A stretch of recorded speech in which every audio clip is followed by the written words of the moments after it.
kalau yang terpilih pasti yang terbaik. Walaupun zaman dulu masih suka ada titipan. Nah, ya kalau sampai sekarang masih ada nggak sih Om atlet-atlet titipan? Kalau ada oknum-oknum, ini saya ngomong ke kamera ya. Kalau ada atlet-atlet yang masih dibuat seperti itu, speak up aja. Kita sebagai pembina di KONI, pemerintah juga nggak pengen yang ada oknum-oknum gitu. Kalau perlu bersih dari yang kayak gitu. Ya, makanya jangan takut ini. Wah, nanti nggak dimainin. Mereka sejahtera tuh, karena mereka bisa memanfaatkan itu. Ya, dijadiin ASN, jadiin PNS dia mau. Kalau dulu ada yang nggak mau. Gue nggak bisa kerja di kantor. Kan akhirnya kembali lagi kepada si orang ini. Walaupun ada juga yang luput, kita harus fair lah.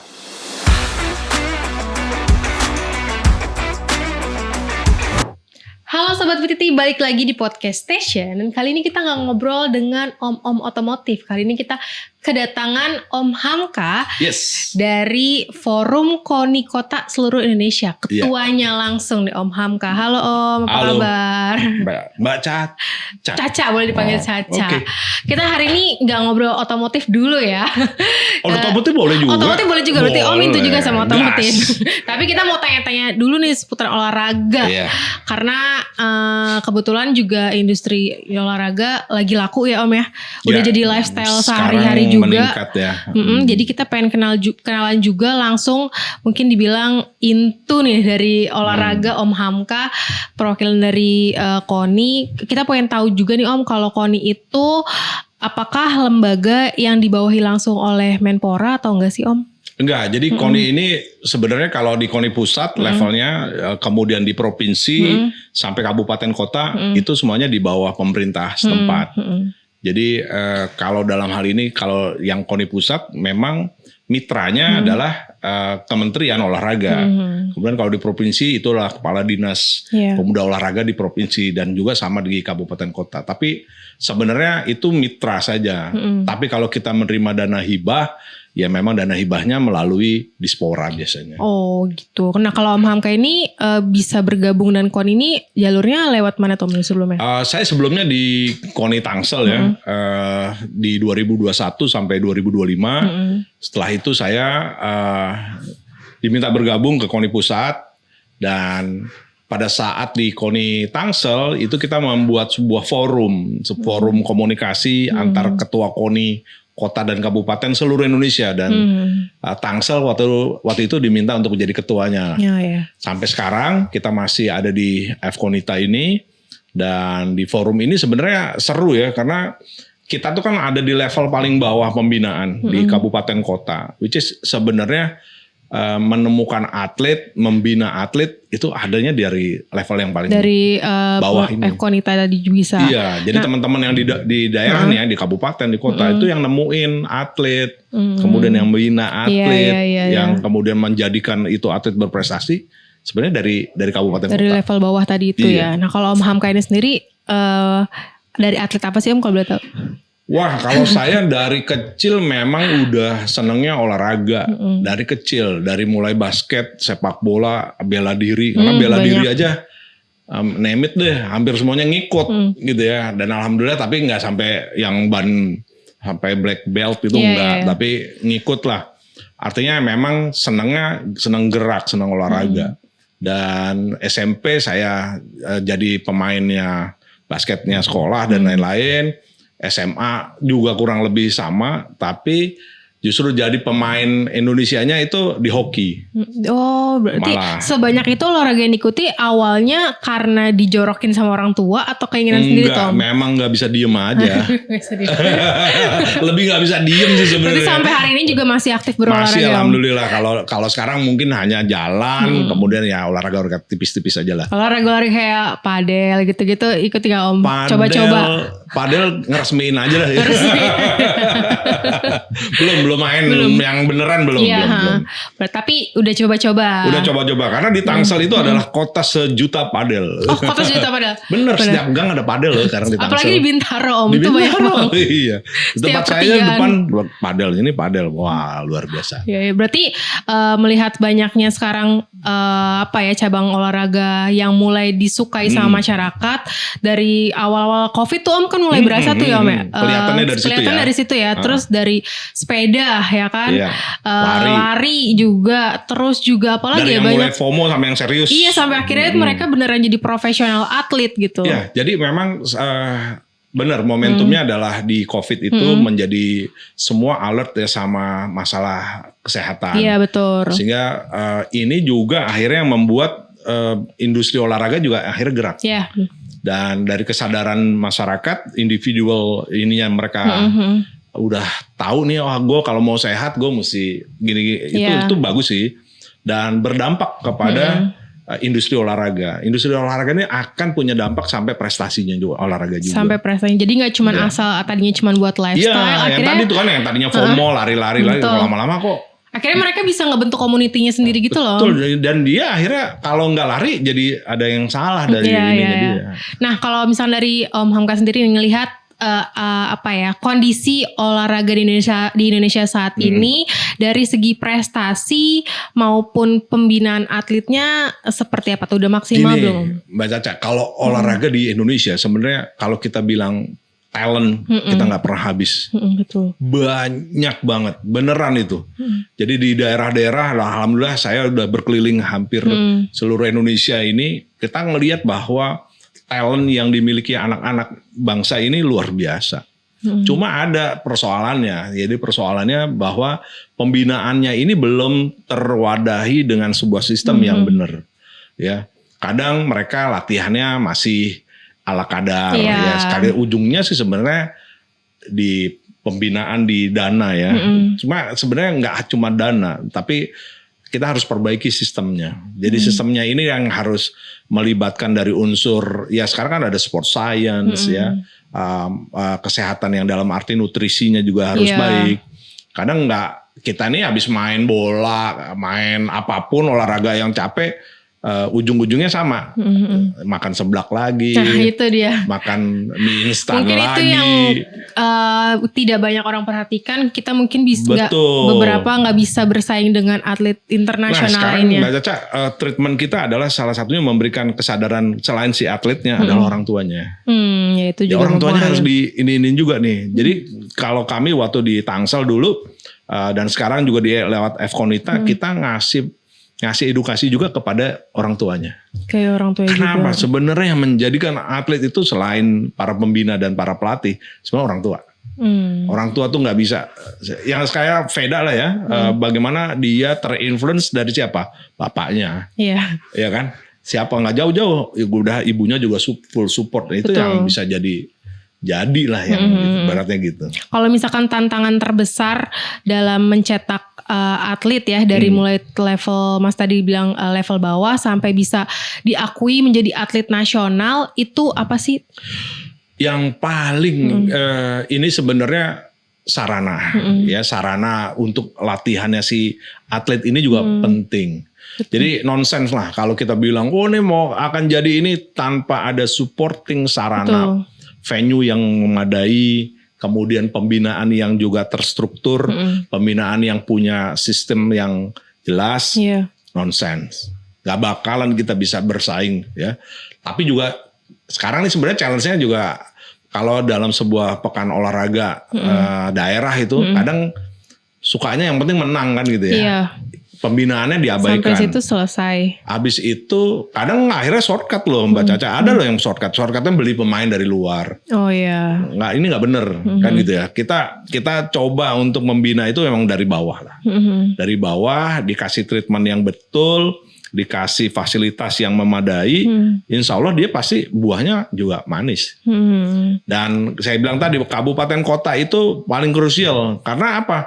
Dari sana naik dia menjadi, kalau dia menang di pekan olahraga provinsi, dia jadi mewakili provinsi di PON, tingkatnya levelnya nasional. Dia menang di level nasional, diambil oleh negara jadi atletnya yang membela Indonesia di kancah Internasional. internasional. Jadi ini yang berjenjang sebenarnya. Dan ini sebenarnya yang kita harapkan ada pembinaan yang levelingnya itu berjenjang. Nah, berarti kan levelnya kan ada banyak ya Om ya, dari level kabupaten, terus bisa mewakili provinsi, terus nasional hingga bisa dikirim mewakili Indonesia internasional. Nah, biasa itu para atlet tuh mereka sulit untuk bisa bersaing ya dari kabupaten atau provinsi itu di level mana tuh Om? Ya pasti mereka ini kan secara alami pasti akan ada persaingan. Iya. Ya persaingannya nanti kan bakal diadu pasti, ya kan. Pasti. Jadi kalau yang terpilih pasti yang terbaik. Walaupun zaman dulu masih suka ada titipan. Nah, ya kalau sampai sekarang masih ada nggak sih Om atlet-atlet titipan? Ada nggak ya? Ya tidak seperti dulu lah. Sekarang lebih kepada kita ke prestasinya.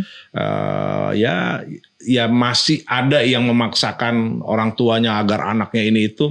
Sebenarnya kasihan anaknya. Iya. Ya kalau kita lihat kalau memang dia ternyata lebih cenderung kayaknya nggak cocok nih, jangan dipaksain. Betul. Dan saya pernah juga bilang kepada teman-teman orang tua, kepada kawan-kawan, kalau anak ini tidak cocok di satu olahraga ini ya mungkin masih ada olahraga yang lain. Kayak saya dulu, kalau saya misalnya ngotot pengen jadi pemain basket di level kampus atau di level ini, saya nggak akan kepilih karena saya pasti kalah gitu kan.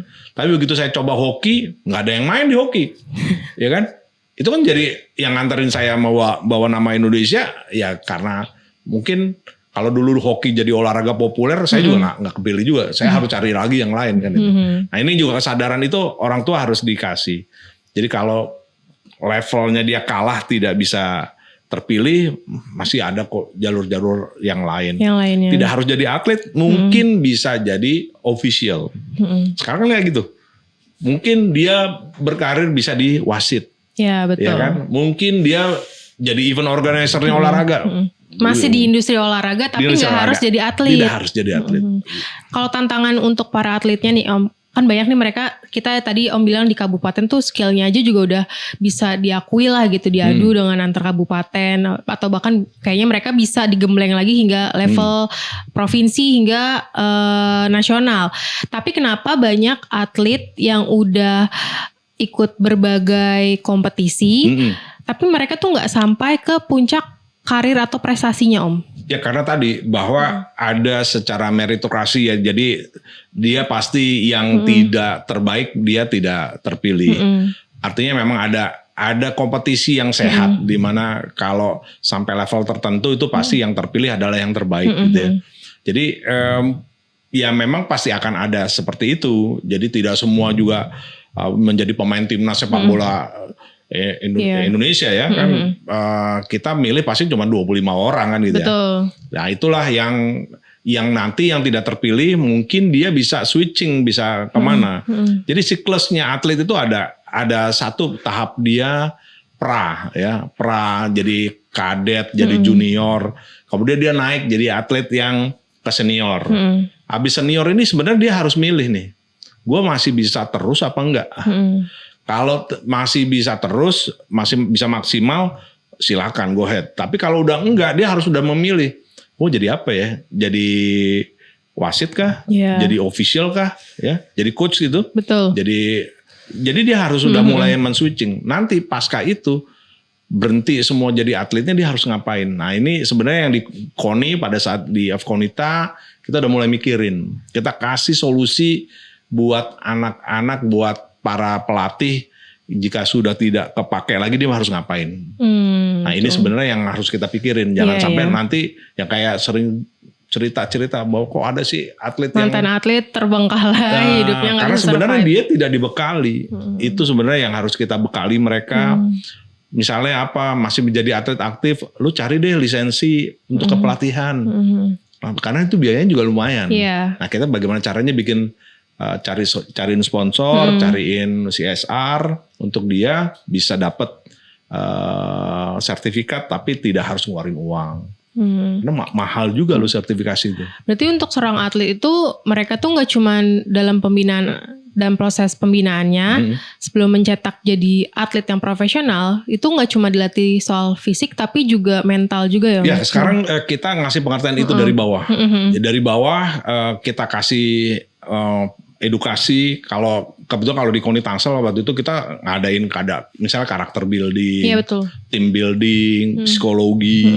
Kita kasih juga pengertian tentang ilmu nutrisi.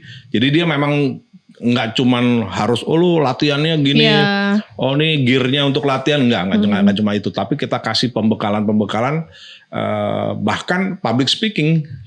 Jadi public speaking ini penting loh. Dan sekarang kita lihat deh atlet-atlet kita kalau diwawancara kan udah nggak kayak dulu. Dulu diwawancara diem, nggak terbiasa, nggak biasa. Udah gitu mungkin dia bahasa Inggris, bahasa ininya juga mungkin dia kurang. Akhirnya nggak pede kan. Kalau sekarang kita bekalin itu. Terus kalau selain latihan tadi fisik, terus pembangunan karakter, ada ilmu-ilmu akademiknya juga nggak sih Om? Nah kalau balik lagi kita nih kalau saya bicara waktu kepengurusan di Tangsel, kita memberikan beasiswa loh Mbak. Beasiswanya gimana? Beasiswa. Jadi kita kerjasama MOU dengan beberapa universitas yang ada di Tangsel dan juga ada di Jakarta. Itu kita sudah banyak mahasiswa atlet kita jadi mahasiswa dan itu free. Oh itu yang misalkan kalau di kampus itu jalur prestasi jalur gitu prestasi ya. Dan itu free. Dan alhamdulillah dengan syarat tertentu tentunya. Biasalah kan ada itu kan suka ada tulisan dengan syarat ketentuan berlaku. Berlaku itu kalau dia sudah pernah menjadi juara mewakili provinsi. Tapi atletnya dari kita gitu. Nah, itu karena nanti kan kampus juga pengen ke bawah namanya ikut ke bawah ya. Gitu. Itu wajar banget. Dan juga kita ngasih kepada atlet itu untuk bisa jadi masuk jalur TNI dan Polri. Oh dan itu ada juga jalur prestasinya. Ada karena apalagi kan sekarang pemerintah Pak Prabowo ya, kemudian Panglima TNI yang sekarang mau bikin batalion olahraga. Kan juga banyak nih atlet yang prestasi di Olimpiade, Asian Games dapat penghargaan kan. Entah itu naik pangkat atau apa, itu salah satu sebenarnya men-trigger anak-anak biar achieve yang terbaik. Itu enak sekarang. Dan di Tangsel sendiri pada saat itu kita berhasil alhamdulillah beberapa anak-anak kita masuk ke universitas negeri, kemudian masuk ke TNI Polri, dan itu cukup membuat yang junior ini terpacu untuk gue mau dong kayak senior gue. Itu bagus sih ininya. Tapi kalau misalkan tadi kan banyak jalur prestasinya Om ya, yang akhirnya mereka bisa jalannya tuh licin gitu, kayak tadi buat kuliah, ternyata buat berkarir juga menjamin gitu. Nah kalau dari KONI sendiri gimana sih cara meyakinkan ke anak-anak muda nih, kalau dari olahraga lo itu bisa loh kalau diseriusin jadi karir, bisa juga memberikan masa depan juga yang cerah untuk mereka, asal mereka mau berkembang gitu. Iya itu. Sekarang bahkan saya ngomong nih sama para atlet ya, kalian sekarang sebenarnya lebih beruntung. Sekarang pemerintah itu sudah punya kesadaran, awareness yang baik gitu ya, bahwa menjadi seorang atlet harus dapat fasilitasnya itu. Dulu kan enggak. Tahun 90-an itu masih belum lah. Kalau sekarang mereka masuk jalur, sekarang bayangin Mbak, masuk UGM, masuk UI, bahkan sampai ITB itu lewat jalur prestasi kan, zaman dulu saya mau masuk kuliah nggak ada tuh kayak gitu kan. Kalau nggak juara Olimpiade mungkin kan gitu kan. Tapi sekarang lebih mudah, artinya lebih mudah. Tapi walaupun persaingannya juga tetap ketat ya, dan bisa masuk dapat pekerjaan ini itu sekarang lebih diperhatikan lah oleh pemerintah. Dan ini momentumnya bagus buat anak-anak. Kalau saya menyampaikan, tapi sekarang orang tua juga udah pada sadar tuh Mbak. Jadinya sekarang kalau orang tua ngeliat dulu nih kejuaraannya apa ya, ada ini nggak, sertifikatnya berlaku nggak untuk jalur prestasi? Iya, kepake apa enggak? Sekarang begitu, dan itu menjadi hal yang menarik buat teman-teman bikin event. Dia nanyain tuh, ini terdaftar nggak di Puspresnas? Ada Puspresnas, Pusat Prestasi Nasional. Kalau terdaftar, wah itu pasti bisa dijamin kegiatannya pasti rame. Iya. Kalau misalkan mau tahu deh Om juga kalau misalkan zaman sekarang kan udah ada sosial media juga nih. Ya. Terus juga sponsor lebih mudah datang nyamperin atletnya. Iya. Itu jadi sangat memberikan efek yang yang besar gak sih Om untuk para atlet? Tahu nggak Mbak Caca? Apa? Makin banyak sponsor, atlet tuh kalau tanding pride-nya beda. Gimana tuh? Misalnya di venue-nya nih, the look of the game-nya, tempat bertandingnya. Itu kalau ada sponsor-sponsor yang masuk, mereka proud-nya beda. Lebih percaya diri ya? Iya, itu beneran loh. Jadi bahkan kadang sebenarnya nggak ngasih duit, mungkin nggak ngasih apapun, tapi kita masang juga karena biar yang tanding, seneng deh ada sponsornya gitu kan. Nah makanya tapi kalau sekarang sebenarnya balik lagi bahwa industri olahraga ini adalah sebuah kegiatan yang bisa secara cuan juga menguntungkan ya. Artinya ini bisa jadi industri, bahkan sekarang kampus-kampus juga udah buka jurusan event dan ada sport event yang diselenggarakan sekarang. Artinya ini adalah opportunity yang baik. Dan bagus juga buat atlet.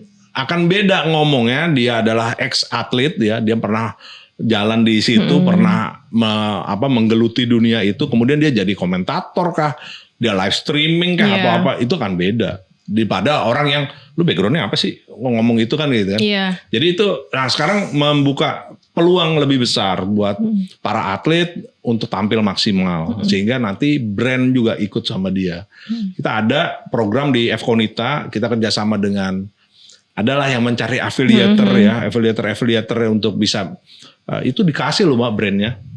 Ke atletnya langsung? Iya dikasih, dalam arti lu gak usah cari brandnya dari kita, silakan menjadi affiliator, lu jualan. Ini kan sekali lagi, bahwa sekarang apalagi tuntutannya KONI adalah mandiri. Kita gak tergantung lagi dana dari hibah, tapi mandiri. Nah mandirinya bagaimana? Tadi dari mulai bikin eventnya, atletnya juga udah punya uang sendiri, jadi nggak tergantung ini kok uang pembinaan harus belum turun ya. Uang turun ya. Berarti Itu, kalau misalkan tadi sosmed itu ngasih dampak positif ke atletnya juga, berarti mereka kan juga punya beban lebih besar nggak sih Om? Karena kan dengan adanya sosmed, jadi segala macamnya lebih kelihatan. Mereka enjoy aja. Artinya nggak memaksakan dia harus, lu kontennya mana? Nggak. Jadi bahkan lucunya ya di sosial media nih, kayaknya receh banget sih, tapi kok yang nonton banyak gitu kan. Contoh latihan cuma, kalau buat orang yang nggak tahu ini bosen ngapain sih? Yang nonton banyak loh ratusan. Dan itu jadi sebuah ada teman-teman saya kebetulan juga di baseball. Saya dulu manajer baseball Banten di PON. Itu ada namanya kawan-kawan di Pakpok gitu ya, bikin tontonan itu live. Dia ada saweran kan, lumayan loh sawerannya. Apalagi yang sekarang live di sosial media itu juga ada cuannya. Ternyata juga bisa jadi income buat si para atlet. Apalagi kalau atletnya itu emang punya banyak penggemar. Betul. Lebih gampang lagi. Iya dia jualan jersey. Betul. Jual merchandise-nya walaupun gak harus olahraga-olahraga yang yang serius gitu. Yang receh-receh lah. Iya. Sekarang tuh kan bagaimana ngemasnya aja sih sebenarnya. Soalnya sekarang tuh juga ngeliat atlet-atlet lari yang nggak ikut tadi dari KONI segala macam, mereka akhirnya bisa affiliate rekomendasi sepatu lari, baju lari gitu. Dan kalau di programnya FKONITA, kita yang ngasih brandnya. Oh, lebih gampang. Jadi lagi nggak usah pusing lagi, brandnya dari kita. Dan ini lagi kita uji coba beberapa daerah untuk kita kasih sosialisasi. Dan insya Allah tahun 2026 ini kita jalan. Oke, ini Om. Tadi kan Om sempat bilang kalau olahraga ini nih bisa menjadi peluang yang besar juga ya. Terus juga buat negara juga. Nah, kalau saat ini kan kita tahu di sosial media kan olahraga juga dikait-kaitan oleh beberapa cabur ya. Dikaitan oleh politik. Nah, kalau dari FKONI gitu kayak ngelihatnya gimana sih Om? Pengen tahu dari POV Jadi kalau teman-teman atlet. Kalau saya pribadi olahraga dengan politik ya mungkin monggo saja saling memanfaatkan gitu ya. Tapi jangan mengorbankan. Ini yang paling penting. Kasihan atletnya kadang. Ini key pointnya lah. Jadi ambisi di politik jangan mengorbankan atlet. Bahkan dulu sempat mikir juga saya bahwa aduh kalau bisa ketua cabur jangan dari politisi deh. Karena nanti ada kepentingan yang nggak baik gitu ya. Walaupun tidak semua, bahkan justru kalau dipegang oleh politisi, bisa saja si olahraga ini jadi makin menggeliat ya, karena mungkin si politisi ini mau mengucurkan dana. Iya. Atau jangan sebaliknya, lu jangan pegang cabur malah cari duit. Ya, atau mungkin dia pernah invest di klub itu atau gimana Om? Monggo silakan. Jadi saya bilang dimanfaatkan secara positif, jangan justru sebaliknya. Jadi jangan juga akhirnya karena kepentingan politik yang berbeda merugikan si atlet-atletnya. Jadi sebenarnya ya masih saya rada bingung nih formulasinya mau bagaimana ya. Tapi kalau saya melihat depend on the person sih memang. Tidak semua juga politisi itu nggak baik dalam begitu dia pegang cabang olahraga. Tapi juga ada some yang nggak bener. Kok dibawanya ke situ ya. Dikit-dikit malah ada dana yang turun ke caburnya malah dipotong sama dia kan. Oh, come on, itu bukan itu ininya gitu ya. Karena jangan cari uang di cabur deh. Jangan cari uang di cabang olahraga yang justru cabur ini perlu backup secara maksimal dari kita sebagai pengurus olahraga. Karena nggak mungkin lah nyari duit dari situ. Ya itu jangan coba-coba lah. Nggak apa-apa yang denger ini mungkin ada yang dongkol sama saya bodo amat. Tapi menurut saya sebagai pelaku olahraga, sebagai saya dulu mantan atlet juga dan sekarang saya ada di KONI Pusat, jangan dibawa ke sana ranahnya. Karena kasihan atletnya, kasihan anak-anak kita, kasihan prestasinya Indonesia. Karena kan kalau di sosial media juga sekarang kayak udah terang-terangan banget ya Om, isu-isu kayak gini, kayak antar klub tuh yang bersaing bukan atletnya, tapi si pemilik klubnya gitu. Tapi kan yang jadi korban atletnya. Ya, nggak dikirim lah pertandingan, nggak dikasih pembinaan lah. Jadi come on lah, jangan dibawa mereka ke ranah itu. Mereka ini murni hanya pengen punya prestasi, dia pengen punya achievement yang dia capai. Jangan diganggu oleh kepentingan kita yang tidak ada hubungannya sama olahraga sebenarnya. Nah kalau dari teman-teman FKONI tadi, ada nggak mengalami dari hal-hal tadi tuh kayak apa ya, tantangan birokrasi dan lain sebagainya, jadi kayak atletnya jadi nggak bisa melanjutkan gini Mbak, ini kompetisi. Ini honestly lah, bukan curhat nih ya, ini bukan podcastan curhatan nih. Saya ngelihat bahwa kalau mau sinergi secara positif antara kita pengurus KONI yang selaku pembina prestasi olahraga di daerah, itu harus sinergi sama pimpinan daerah. Kalau enggak, nonsen. Karena anggaran kita masih tergantung dari pemerintah daerah ngasih. Kalau enggak match antara kita dengan pimpinan daerah, enggak bakalan bisa. Makanya kalau emang enggak bisa match, mendingan ya salah satunya harus ngalah, kan gitu ya. Itu terjadi di saya lah gitu ya. Saya enggak akan ngotot kalau pimpinan daerah enggak menghendaki saya lanjut. Karena nanti yang jadi korban siapa? Atletnya. Kalau saya ngotot mau maju, enggak lah. Lebih baik kita masih punya sarana yang lain untuk bahwa dunia. Saya kalau dibelah ini emang ininya olahraga gitu ya. Jadi ya silakan aja kan gitu ya. Silakan aja, kalau buat saya yang penting tidak mengorbankan atletnya. Kasihan atlet-atlet ini mulai dari nol mereka latihan, mereka capek. Nangis-nangis lah, keluar darah, keringat ya. Orang tuanya juga berkorbannya tidak kecil. Saya bilang bahwa negara, pemerintah itu sebenarnya porsinya masih relatifnya kecil Mbak.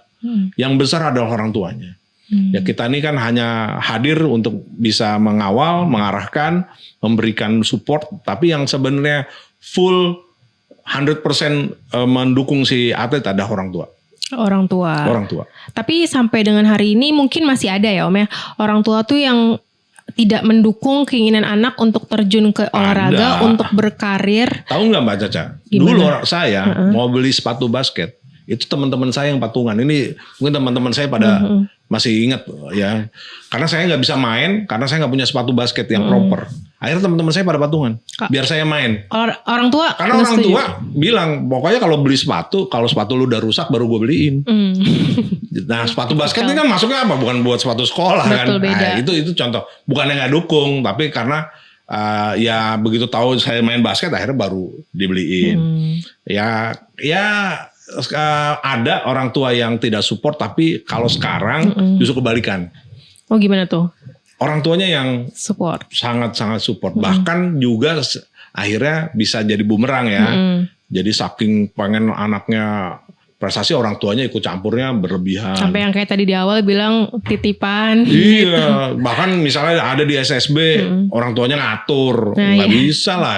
Semua kalau udah di lapangan itu tanggung jawabnya coach, tanggung jawabnya pelatih. Karena mungkin harapan orang tua itu ya Jadi tinggi banget. jadi atlet nasional lah minimal walaupun gitu. kan sebenarnya nggak harus semuanya jadi atlet. Iya. Bisa yang saya bilang tadi, oh mungkin ya bisa bisnisnya di olahraga, Bikin apa masuk ke manajemen olahraga. masuk ke manajemen, jadi pelatih, jadi apa, jadi punya bidang usahanya, misalnya bikin sport center, kenapa enggak? Iya. Nah, tadi kan Om sempat ngomong pelatih nih.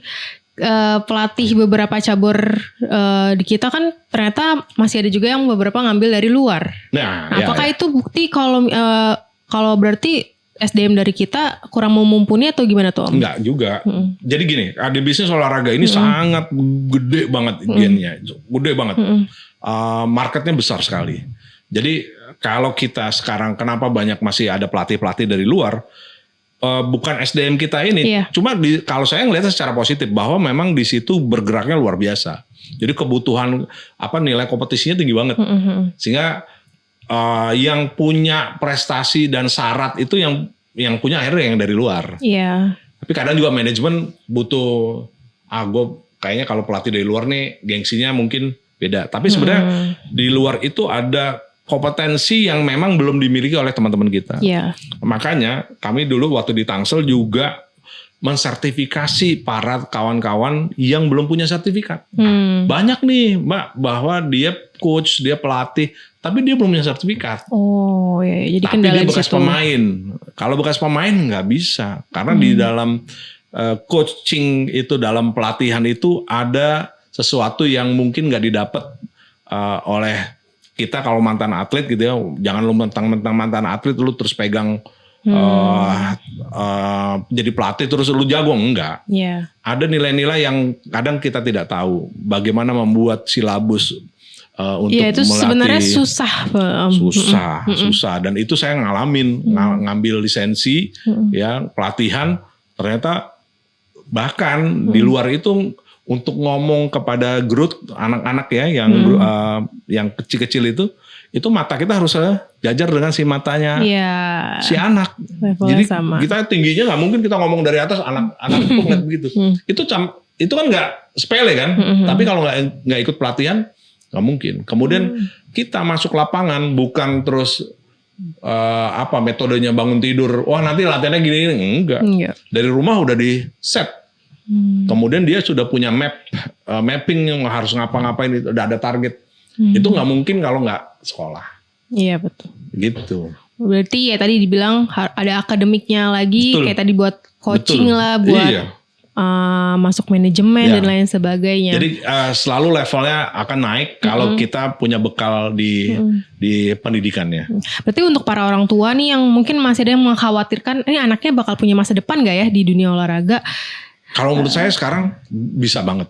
Lebih Bisa luas banget. harusnya, Lebih apalagi luas. udah ada sosial media. Ya, dan sekarang di KONI Pusat kita punya agenda ya. Kita akan menyelenggarakan PON Remaja. Jadi PON Remaja ini sebenarnya adalah jenjang yang ada di tingkat level internasional. Jadi ada Olympic Youth Game namanya. Kemudian Asian Youth Game. Yang mana kalau di Indonesia itu dulu adanya di Popda.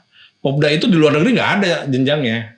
Tapi kalau remaja itu ada jenjangnya.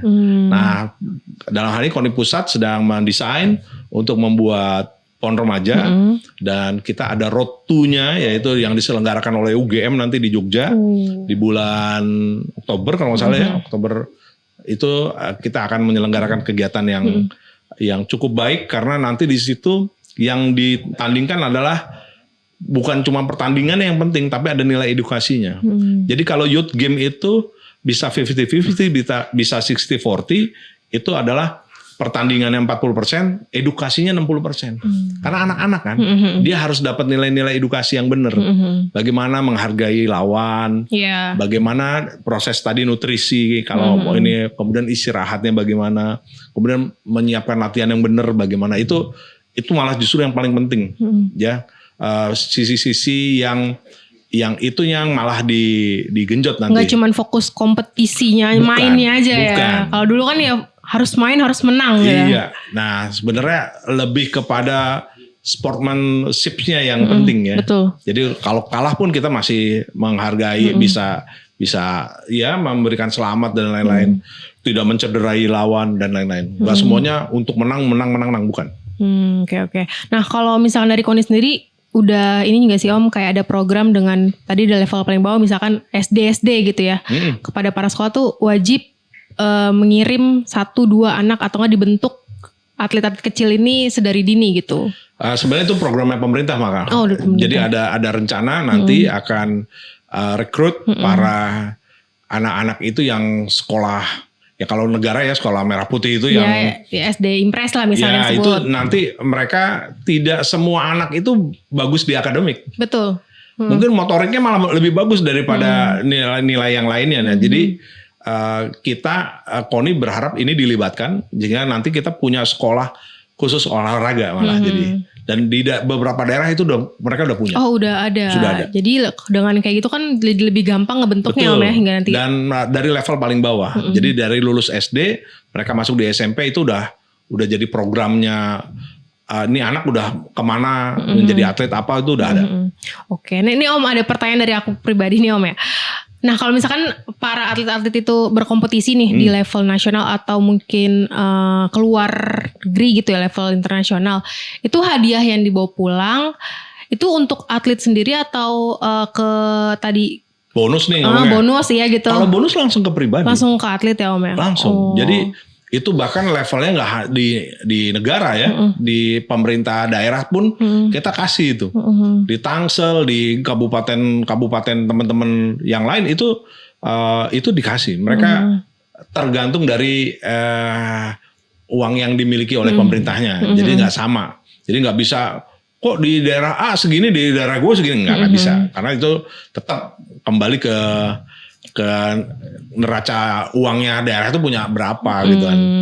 Sama sebenarnya sekali lagi goodwill si pemerintahnya juga sangat ini kan. Dan itu langsung ke rekeningnya kita masing-masing. Oh, tapi kalau Om Hamka kan pernah tuh ada beberapa sempet rame ketahan lah di bea cukai atau apa nggak cair-cair karena minta potongan, dipotong lagi. Itu masih ada nggak sih Om? Atau bahkan sebelum berangkat pun udah diminta uang jaminan, pernah nggak Om? Kayak kemarin aku baru lihat di thread sebelum berangkat kalau salah Binaraga atau Material Art gitu ya. Sebelum berangkat dia tuh diminta ratusan juta dulu, bilangnya uang jaminan gitu. Ya itu yang bilang bahwa kalau kita ada hadir kemudian membina teman-teman atlet, anak-anak atlet, itu orientasinya udah apa dulu. Jadi kan lebih baik yang membina, yang menjagain, yang ngurus itu udah nggak ada soal tentang masalah finansial buat si pengurusnya ya. Artinya dia udah nggak lagi berharap mencari sesuatu dari duit lah, tempat itu. Nah ini masih PR sih ya. Kalau yang saya bilang ada oknum-oknum itu di beberapa daerah memang pasti ada. Ya saya bilang saya pun tahu ada beberapa cabur yang masih main, ya masih motongin uang pembinaan segala macam. Karena memang dia cari uangnya dari situ. Jadi kalau emang bisa cari pembina olahraga itu emang yang sudah nggak punya problem lagi sama ekonomi. Jangan dia pegang cabur. Emang dia mau cari duit, selesai kalau di situ, ya sehingga ada oknum-oknum yang tadi itu. Tapi kalau yang sepanjang sepengetahuan saya, sekarang sih udah minimalis banget lah yang kayak gitu ya. Ada tapi nggak inilah separah zaman-zaman dulu. Karena mungkin dengan tadi adanya sosial media, iya sekarang orang bisa speak up. Betul. Lu motong gue ngomong sama media, selesai dia. Betul. Dan saya harap memang begitu atlet kalau ada oknum-oknum, ini saya ngomong ke kamera ya. Kalau ada atlet-atlet yang masih dibuat seperti itu, speak up aja. Kita sebagai pembina di KONI, pemerintah juga nggak pengen ya ada oknum-oknum gitu. Kalau perlu bersih dari yang kayak gitu. Ya, makanya jangan takut ini. Wah nanti nggak dimainin, ngomong. Nah ya itu kan yang dikhawatirkan kalau ngomong ntar takutnya nggak dibawa lagi. Ancamannya pasti begitu loh Mbak. Ancaman lo kalau ngomong dimatiin karirnya. Ini lo karir. Dan emang ada yang begitu. Tapi menurut saya sekarang the power of social media nggak usah takut. Iya. Ngomong. Nah, kalau misalkan atlet yang cedera itu dari KONI ngebantu nggak sih Om? Ngebantu. Dan ini di pengalaman saya di Tangsel, kita kerjasama dengan BPJS TK. Dan di FKONITA juga kita minta kepada teman-teman yang di kabupaten kota yang belum kerjasama dengan BPJS TK, itu segera bekerjasama karena itu sangat-sangat membantu Mbak. Kita tuh bisa sampai miliaran loh. Dibantunya oleh BPJS TK untuk atlet-atlet kita yang sakit, mereka dapat bantuan sampai sembuh, bisa kembali main sampai seperti recovery. semula. Jadi nggak cuma kompensasi aja, tapi benar-benar sampai sembuh gitu ya. Sampai sembuh. Jadi kalau yang ACL lah, yang ada trauma atau apa, Betul. itu semuanya disembuhkan seperti dia sebelum sakit. Berarti peran KONI ini Sebenarnya itu sangat besar. perannya pemerintah juga ya, lewat BPJS TK, itulah negara hadir untuk memberikan perlindungan. Dan rugi buat kita kalau sebagai pengurus olahraga belum bekerja sama. Makanya teman-teman yang belum bekerja sama BPJS TK, ini maksudnya di endorse nih BPJS TK. BPJS TK harus bantu. Iya. Bisa bantu itu. Karena ini salah satu program yang bisa meyakinkan juga untuk para atlet-atlet muda, jangan takut kalau misalkan cedera. Betul, dan orang tua kadang. Iya, jadi jangan sampai takutnya orang cuma tua dikasih. udah ngongkosin. Begitu sakit, dulu gitu Mbak. Dulu dibalikin. Dilepas gitu. Lepas. Ya ini sekarang kesadaran untuk itu alhamdulillah makin baik gitu ya. Dan kita terus mencoba untuk memberikan proteksi perlindungan buat atlet-atlet tadi. Udah lu gak usah mikirin kalau cedera, pokoknya semuanya udah ada yang nanggung. Ya betul. Wah, sangat membantu sekali. Iya. Tadi kalau untuk atlet cedera, nah ini kalau untuk para atlet, mantan-mantan atlet di masa tua, itu ada gak sih Om yang menjamin lembaganya? Di KONI itu ada namanya JAHPELOR namanya. JAHPELOR. Iya, Kesejahteraan Pelaku Olahraga. Namanya aneh. Namanya lucu sih. Jadi itu ya kembali ya bahwa ujungnya adalah masalah finansial yang harus kita berikan kepada para mantan-mantan atlet yang dulunya wah dia dipuja-puja, dibanggakan daerahnya, dibanggakan lingkungan. Tapi begitu dia menjadi tidak berguna karena sakit dan sudah usia, terkesan ditelantarkan oleh negara. Betul. Sebenarnya sih kalau saya baca-baca literasi dari tahun 80-an bahkan sebenarnya pemerintah udah ada kok perhatian. Tapi kadang memang ada beberapa atlet ini yang begitu mau disuruh sekolah dia nggak mau sekolah. Dikasih kerjaan nawar. Jadi kita harus fair juga sih. Ada yang kayak gitu ya. Karena saya begitu baca beberapa tulisan-tulisan zaman dulu, ada seorang atlet nasional bahkan dia sebenarnya emang karena si atletnya yang mungkin dari sebelum dia sakit atau sebelum ya karena gini Mbak, untuk minta dia untuk sekolah aja kadang merekanya yang nggak mau. Apa karena tadi kendala untuk lisensi dan lain sebagainya kan biayanya juga lumayan. Ya mungkin ya ada beberapa tapi dulu udah ada beasiswa kok buat atlet yang udah bawa nama Indonesia ya terutama itu ada kok gitu ya. Karena kenapa? Karena ada atlet-atlet misalnya kayak Mas Utut ya, kayak Mbak Yayu dan Mas Icuk, mereka sejahtera tuh. Betul. Karena mereka bisa memanfaatkan itu ya, dijadiin ASN, jadiin PNS dia mau. Kalau dulu ada yang nggak mau. Gue nggak bisa kerja di kantor. Kan akhirnya kembali lagi kepada si orang ini. Walaupun ada juga yang luput, kita harus fair lah. Ada yang luput dari perhatian pemerintah, ada. Tapi ada juga yang udah dikasih kesempatan, mereka gue enggak deh, gue nggak bisa kalau disuruh sekolah, gue nggak mampu kuliah. Jadi PNS gue nggak bisa. Ada, saya tahu itu. Ya jadi kita harus fair. Kadang kalau dibilang ada pemerintah nggak perhatian, sebenarnya ada kok perhatiannya. Nah kalau sekarang kita ngejagainnya tadi lewat apa? Kita aktif ya di KONI. Saya nyisir tuh siapa yang lu mau nggak sertifikasi ini jadi pelatih nih. Mungkin baru lisensinya D, C naik. Dibantu diarahin. Kalau sekarang mungkin harus aktif kitanya, harus jemput bola. Jadi kita sadarnya kita atlet. Mungkin memang sadar kalau gini-gini aja kita gak akan sejahtera sampai hari tua. Jadi dari sekarang tuh tadi aktif buat cari-cari tahu, lisensi, buat belajar akademiknya gimana lain-lain. Jadi kalau atlet kita kasih beasiswa. Betul. Karena sertifikat yang udah mereka punya laku kok. Banyak kok kampus yang mau ngambil, asal lu mau. Kalau nggak mau ya kita nggak bisa maksa. Oke, kalau nggak mau secara akademik, udah sertifikasi apa, latih. Dulu di KONI Tangsel kita biayai juga, kita kasih itu. Jadi memang itu sekarang bentuk perhatiannya kita kan gitu ya. Dan kalau sekarang tambahan nih, misalnya lu bisanya cuma ngomong di media sosial, jadi afiliator aja. Kita kasih nanti brandnya, kita kasih caranya, kita kasih toolsnya, itu kita ajarin itu. Atau bisa juga jadi content creator kalau dia Jadi punya ilmunya. Iya, banyak dan itu bagus kok. Di Tangsel itu atlet dan mantan atlet Muang Thai, dia juga wasit, ada. Itu dia bisa prestasi dan ngomong juga asik. Dan followernya banyak. Tinggal dikasih brand doang kan gitu. Itu. Berarti dikatakan kalau para anak-anak muda atau mereka yang mungkin udah terjun ke dunia olahraga, jangan mengkhawatirkan masa depan gitu. Harus bisa improve. Dianya mau. Harus bisa improve juga ya Om. Harus improve, dianya dari dirinya, dari dalamnya dia mau ya. Kadang kalau bukan dari panggilan dari hatinya sendiri akan susah. Ya kita kasih wahananya, kita kasih sarananya. Kalau yang bersangkutan nggak mau, nggak bisa juga. Jadi depend on dari kita sendiri. Jadi buat anak-anak, para atlet kembali ya bahwa kita tuh hanya membantu, mensupport. Tapi balik lagi kepada keinginan itu ada dari dalam. Kesadaran dari kita. Oke, Om Hamka, dari tadi kan kita ngomongin olahraga terus nih ya. Nah selain olahraga, Om Hamka punya kegiatan lain nggak? Saya kalau nggak ada kegiatan kosong, aku jalan sendiri riding. Oh, suka riding juga. Alhamdulillah, udah sampai Lombok, sampai waduh, jauh Sumatera, tapi sendiri loh. Bukan kaleng-kaleng. Sendiri, dan itu menurut saya stress release yang tersendiri.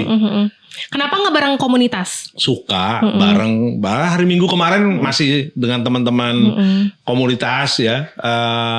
Cuma kalau sendiri tuh lebih bebas. Artinya dari sisi waktu mungkin nggak terbatas gitu ya. Artinya kadang kan kalau kita bisa lebih cepat, bisa jadi lebih lama, kan kasihan sama teman-teman yang lain. Dengan rasanya sih masih ini ya, walaupun sebenarnya kalau bareng-bareng tuh lebih seru ya, rame, ngobrolnya lebih, bercandaannya lebih. Karena ini over 60 semua tuh umurnya udah di atas 50 ya. Jadi seru tuh. Dan serius loh mereka nyiapin kalau mau riding gitu, mau touring, serius dari mulai bikin planning nanti tidurnya di mana, makannya di mana, kemudian sampai gearnya apa, wah seru. Tapi kalau sendiri memang ya kita sendiri yang nentuin gitu kan. Nanti gue mau istirahat di mana. Sama-sama lah, dua-duanya punya nilai keseruan tersendiri. Paling jauh sampai mana tuh Om? Sampai Lombok. Nah itu kalau udah sampai tempat tujuan, itu Om explore lagi atau udah pulang gitu? Pasti. Explore itu satu tentu tempatnya ya. Kemudian kedua makannya. Dan yang kalau saya pribadi itu yang saya dapat jauh lebih punya value yang nggak ternilai tuh. Misalnya kita mampir, kalau saya Muslim, saya mampir ke masjid, bisa interaksi dengan yang orang-orang yang ada di situ, ngobrol, wah itu mahal banget sih, mahal. Kalau yang komunitas ini teman-teman atlet juga atau mantan atlet juga? Oh macam-macam, campuran. Ada teman-teman pengurus KONI, ada sama-sama pengurus KONI, ada masjid. Jadi DKM tempat saya itu Baitul Salam di BSD, wah kesebut nih Baitul Salam. Itu kita jalan, itu bapak-bapak semua juga. Terus ada beberapa komunitas kawan-kawan X-Max juga ini bareng sama chapternya Tangsel ya waktu itu. Oh gitu. Jadi, nah kalau mau tahu nih Om, kan Om atlet ya. Untuk performa apa ya? Untuk kemampuan tubuhnya nih kalau misalnya lagi touring tuh ngaruh nggak sih Om sama yang teman-teman bukan atlet gitu? Ini juga tips mungkin ya. Ini yang saya lakukan. Jadi kalau saya udah punya planning mau touring, itu saya nyiapin badan juga. Jadi nonsen lah kalau kita mau fun, enjoy, badan kita sendiri nggak support. Sehingga saya mungkin kalau untuk lari yang bagaimana enggak, tapi untuk persiapan itu saya biasanya nyiapin mulai dari push up, sit up, kemudian jogging, karena itu benar-benar mempengaruhi kemampuan fisik saat nanti touring ya. Jadi itu selain motornya sendiri ya, pasti diservis dulu sebelum jalan, remnya, kemudian oli. Ini nggak ngomong masalah PTT nih, tapi itu memang saya Itu pasti. Saya masukin dulu, saya servis dulu, ganti oli dulu pasti, kemudian kita cek mana yang part-part yang moving part yang oh ini udah harus ganti segala macam. Itu udah penting banget lah. Kalau tips berkendara dari Om Hamka nih, dari POV seorang atlet ya, sama nggak? Kita pengen tahu nih, sama nggak sih sama para riders lain? Kalau lainnya kan mungkin mereka tuh kalau udah 4 jam riding 1 jam rest gitu. Nah kalau Om kan mungkin punya perhitungan sendiri atau enggak? Justru malah kalau menurut saya justru riding itu harus fun. Jangan jadi riding itu menjadi malah kita stres di jalan, kemudian malah under pressure, malah nggak nyaman. Buat apa lu riding? Iya. Enggak. Jadi riding itu saya bilang tadi bahwa riding itu stress release. Jadi kita harus benar-benar nikmatin ininya, kita harus enjoy. Ya tentunya ditopang sama yang kita naikin ini juga harus prima ya. Itu udah ini sendiri. Sehingga saya mau berapa jam terus berhenti ya enggak. Tapi tetap kalau dulu standar saya dulu di TNI ya, itu ya tetap lah kita punya standar bahwa nggak boleh kita sampai fatigue. Jadi fatigue ini harus dihindarin. Apa tuh? Fatigue tuh capek yang terlampau dan di situ ada jadi microslip lah, jadi ngantuk, jadi apa. Itu nggak boleh. Jadi memang kalau 4 jam itu mungkin maksimal. Tapi kalau saya sih gini, warung makan nih berhenti. Tergantung apa yang dilewatin. Iya, jadi itu balik lagi. Tapi bisa juga nggak ketemu bisa, bahkan saya bisa lebih dari 4 jam gitu loh, nggak berhenti. Karena memang situasinya nggak mungkin untuk berhenti. Nah itu butuh performa badan kita yang baik. Jadi kalau pas riding tadi salah satunya enjoy aja ya. Kalau melihat ini mah berhenti lihat warung aja. Kopi berhenti. Ada, waktunya sholat nih kalau kita muslim ya berhenti. Tinggal cari masjidnya yang kayaknya enak nih. Kayak gitu. Saya pernah nemu ya masjid yang buat saya, akhirnya saya belajar di situ banyak. Karena begitu ke masjid itu, wow, di dalamnya luar biasa. Kenapa tuh Om? Ada, bukan situs ya, ada ternyata masjid itu dulu digunakan oleh Wali Songo untuk tetira gitu misalnya. Terus ada sejarahnya. Wow, keren sih, keren. Ya, jadi itu tuh yang nggak ketemu kalau kita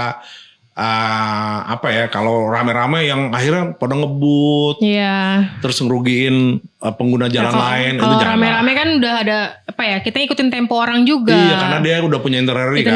Jadi kan kita ikut jadwal orang. Iya, nah itu yang bukannya saya nggak cocok, cuma kayaknya sih enak sendiri deh. Iya. Tadi salah satunya ya yang temponya juga kita yang tahu kemampuannya ya. Betul. Tapi berarti Om bukan yang tipe yang kalau belum ngantuk belum istirahat gitu. Nah termasuk itu tuh, saya tidur di mana itu depend on dari moodnya kita aja. Pernah baru sampai Tegal ya tidur aja. Kayaknya di hotelnya enak, tidur situ. Enak banget ya kalau udah kayak gitu. Enak banget ya. Jadi kalau nih harus tidurnya di Semarang, enggak gitu juga. Padahal pernah gitu, saya udah planning, saya mau tidurnya, bahkan hotelnya udah kita booking, saya nggak tidur situ. Terus gimana? Ya udah, karena satu karena hujannya luar biasa, akhirnya ngapain juga maksain. Wah nih lucu nih, ininya tempatnya nginep situ aja. Nih banyak sobat putih yang nggak bisa ngerasain yang Om Hamka rasain.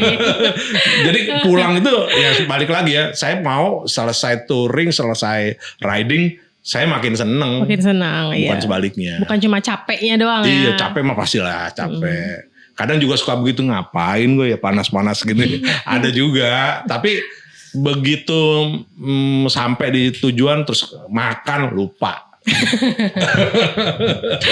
Om, boleh gak sih kasih satu tips nih dari Om Hamka kalau mau touring panjang tadi jauh misalkan sampai Lombok gitu ya, sampai Sumatera, latihan fisik yang 1-2 form buat latihan fisik apa deh? Gini, kalau performance kita naik kendaraan itu satu bahwa kondisi fisik basic ya, itu kan masalah kelelahan.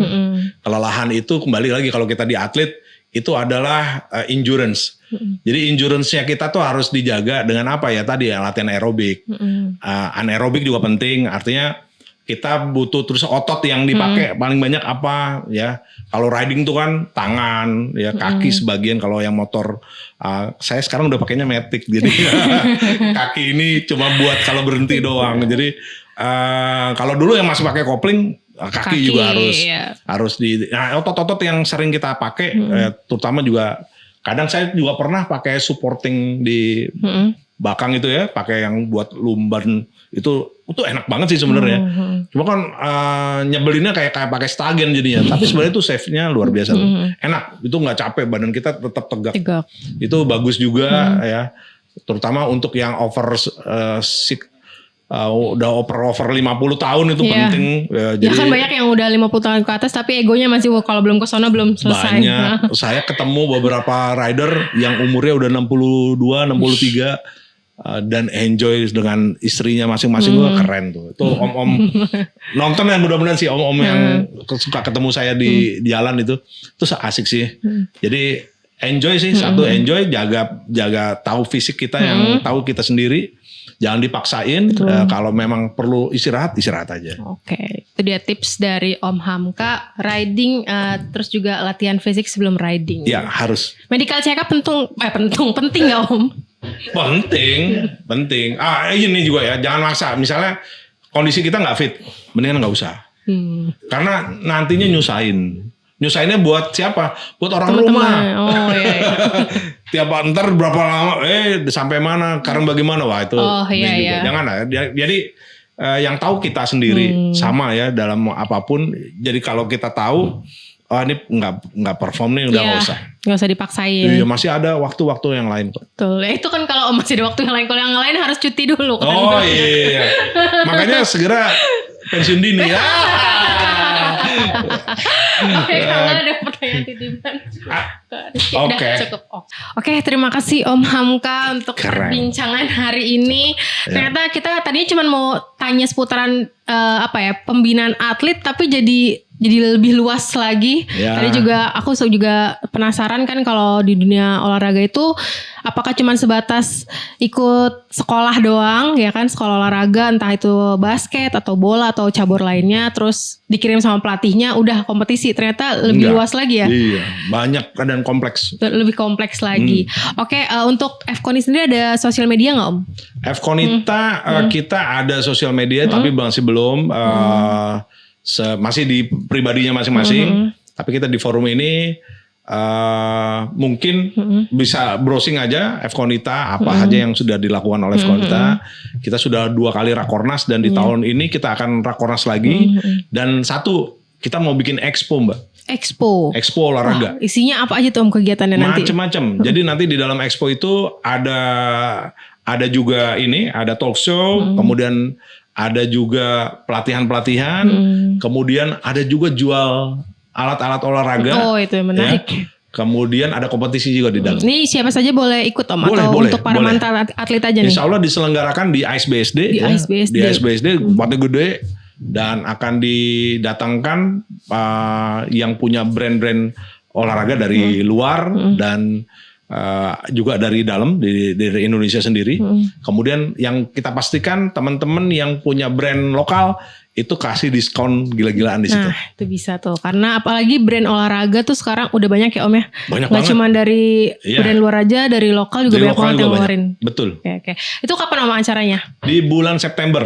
September. Pas Hari Olahraga Nasional. Hari Olahraga Jadi Nasional. tanggal 10, 11, 12. Oke, nanti kita sounding lagi kalau misalkan acaranya sudah kelihatan jelas siapa aja brand-brandnya kita bakal bantu sounding juga. Oke, terima kasih Om Hamka. Mungkin PTT juga ikutan jadi sponsor. Boleh.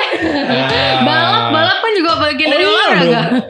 Dan balap motor luar biasa loh di teman-teman sekarang.